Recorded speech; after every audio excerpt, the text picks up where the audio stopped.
So back when I was obsessed with 1960s anime and predominantly watching that for over a year, I had this overarching feeling about the decade that could essentially be boiled down to two major companies with strongly contrasting philosophies. Because first, we have Toei Animation, who made most of the anime movies of the decade, as you can see in my ranked and reviewed video where I cover every 1960s anime movie, and pretty much almost everything they did was just this absolute visual spectacle. However, they consistently left me lacking in other areas because the superficial is beautiful, but it was the substance that I always craved because I always felt they lacked in story, characters, and morals. And this is actually where Mushi Pro takes over and excels at because they mostly did a lot of anime series at the time. Mushi Pro was bringing the depth in almost all cases, and it really is surprising because you wouldn't expect something like Astro Boy to have unions and Nazis and government corruption and embezzlement and slavery and a touch of existentialism there. It really is mind-blowing because a lot of people, they mistype the type of show that Astro Boy is. And Sabu Ichi, what we're covering today, exemplifies the contrast between the type of anime you get from Mushi Pro and Toei Animation, and it really is bewildering just the level of depth that's in Sabu Ichi because it's got this gray morality here because the story is basically about these two crime fighters in Edo era Japan. So Sabu is this 18-year-old up-and-coming Edo era equivalent of a police officer, so he's the apprentice right now, but he has very strong views about justice. He's passionate about putting the bad guys away and solving crimes, but he also is a very intellectual character too. So he likes to look at all the little details and hunt down these little clues and things. So he's a very analytical character, but he's also very naive because he's young and has such strong views about justice. So his personality is contrasted by the character Ichi. And I'm just gonna address the elephant in the room right now. I feel like he is basically a carbon copy of Zatoichi. Like, if you've never seen the Zatoichi movies, he is, they're basically the same character almost because they're blind masseuses. They go around massaging people who use a cane sword underhandedly, and they both have, like, kind of shady backgrounds to them where they are kind of involved with people who've done crime in the past and whatnot. Like, further than that, the nature of Sabu Ichi as a story itself is very similar to Zatoichi movies because there's a lot of dramatic irony here. So coincidences aside, I feel like Ichi's presence perfectly complements Sabu's personality, not only as a mentor character to constantly remind him of the moral complexities of the world, but he also lives that way and is actually a fairly complex character himself because you'll see him in his cabin. He lives a very meager and humble life because he'll be in there, he's a lonely man, and he's in this cabin, he's older, and it's raining, and it's just dripping down. He has immense skill and wisdom, and he could be making a lot of money with that, but there's just something about him that he feels that he should live a humble lifestyle, and I appreciated that contrast here, whereas everything with Sabu is like all bright and sunny. He's got this bright career ahead of him, he's got this girl that he likes and everything.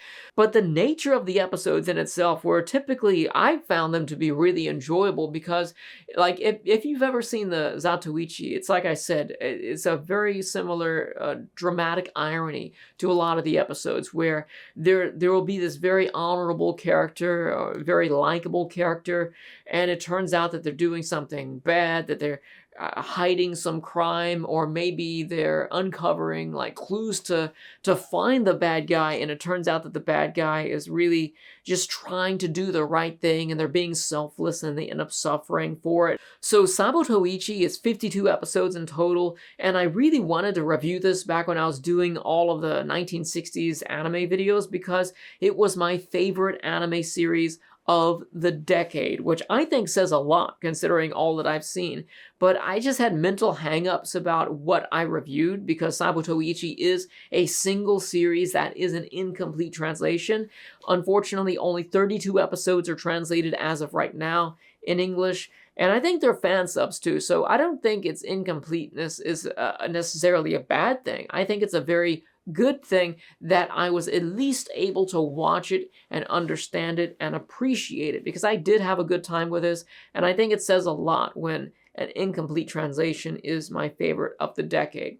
So one good example of the type of morals that you can expect from this anime is there's this one episode that was my favorite where Sabu was charged with the task of escorting a criminal across to another province where he's supposed to be executed. And there's really a strong divide between him and the criminal. And it's interesting because the murderer is actually way bigger than Sabu. So if something were to go south here, Sabu would be totally outclassed and inexperienced by comparison, but they actually get to learn more about each other and have a new appreciation for each other due to the struggles of their journey. It's an understanding that hard times create people who do the crimes.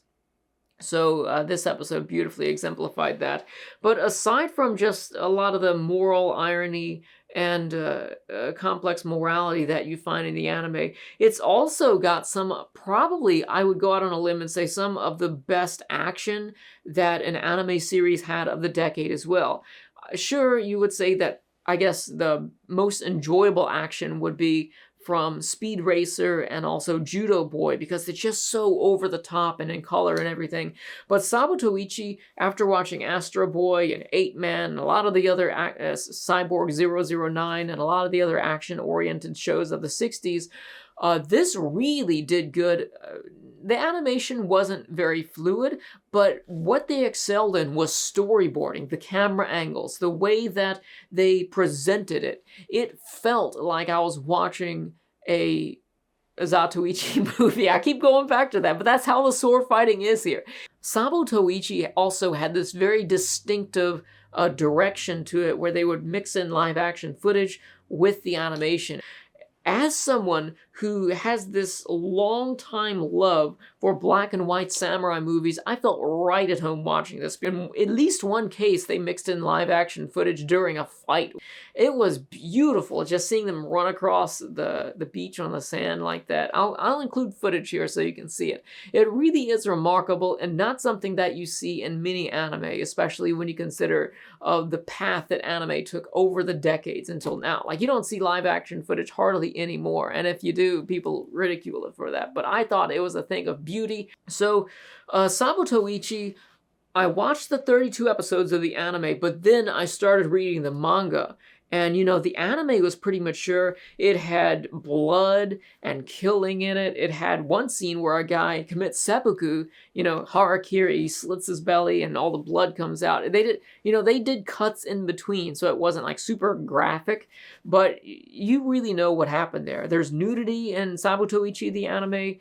They apply to SA in there as well, but the manga is on a whole other level of maturity and complexity altogether, and I really was blown away by this.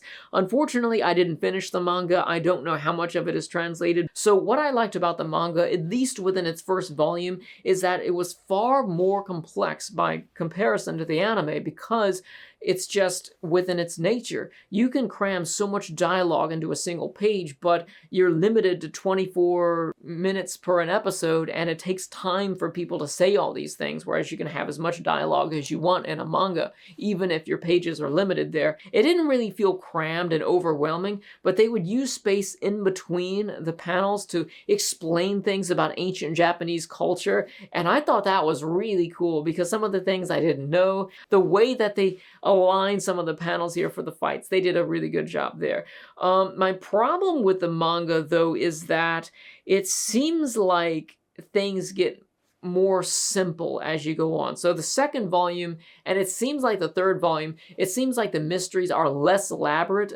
Sometimes they're less of a mystery, and also the villains are less morally ambiguous, and they're just plain straight up villains or just crazy a little bit.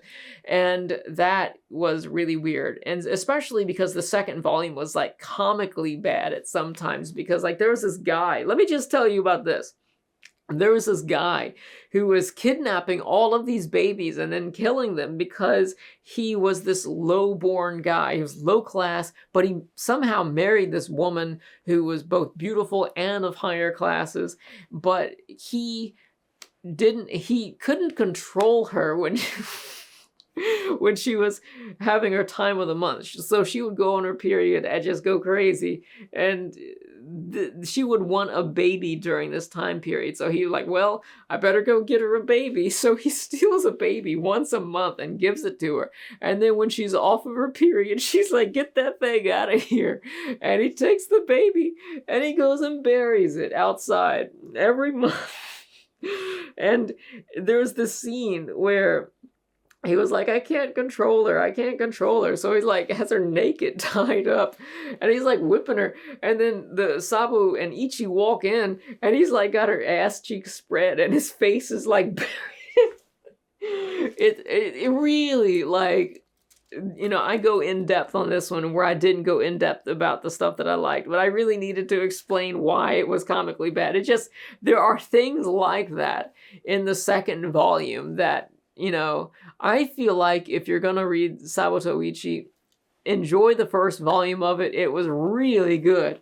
But, you know, take it with a grain of salt going after that. And if you do actually read beyond the second volume of it, let me know what you think if it gets better.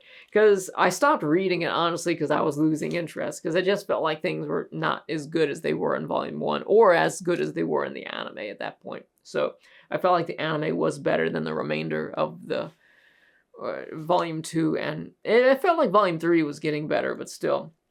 Anyways, my overall recommendation is to check out Sabuto Ichi the anime and also read the manga as well. I don't even know what to score it because it was so unique and extraordinary for its time, but it's an incomplete translation, and I don't feel comfortable scoring incomplete translations like that, especially of a standalone series. But it was really good. So before I go, I should also address the other elephant in the room, which is where have I been and how come I haven't uploaded anything for a few months?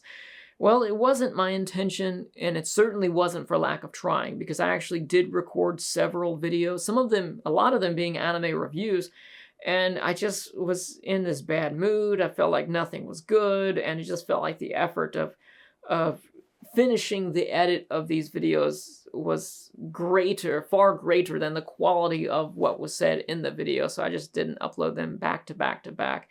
And there's a lot of stress involved with making videos because the longer you wait to upload something and the more time it takes to do something, the more pressure it is to make it be something that's really important. And this Sabuto Ichi is important to me, so I guess that's good enough. But there was a mood issue related to that. It was really just a depressing thing for that factor. I have somewhat of an unhealthy lifestyle where I rely on storytelling like movies and anime, manga, games to some extent, you know, things like that for probably 75% of my positive emotions in life. And it's been that way for a very long time. And that's kind of depressing sometimes, but there's that. Then on top of that, my brother suddenly passed of cancer, and I was also getting slammed with a lot of Etsy orders all at the same time. My embroidery business, I got really busy with that, where sometimes the machine just runs all day long, and it's so much that I can't even concentrate. But I'm happy to be making this video, and I'm definitely looking forward to the next one. I don't know what it's going to be, but I really have, for months, I've been wanting to sit down and watch Mazinger Z and do a video on that, because it's just like, it's been in my mind. It's been on my mind.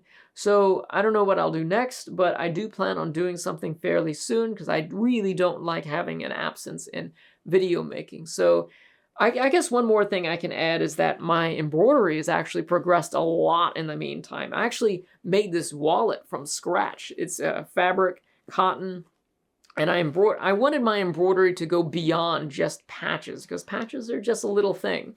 And I made a wallet. Totally embroidered. I did it with the Japanese kamon, and I'm gonna make others like this. This is just a prototype, but I do have it and other things on my Etsy store. But yeah, that's linked in the comment section below. Thank you all for watching. I look forward to seeing you again in the next video, and I will hopefully see you soon. Have an awesome week.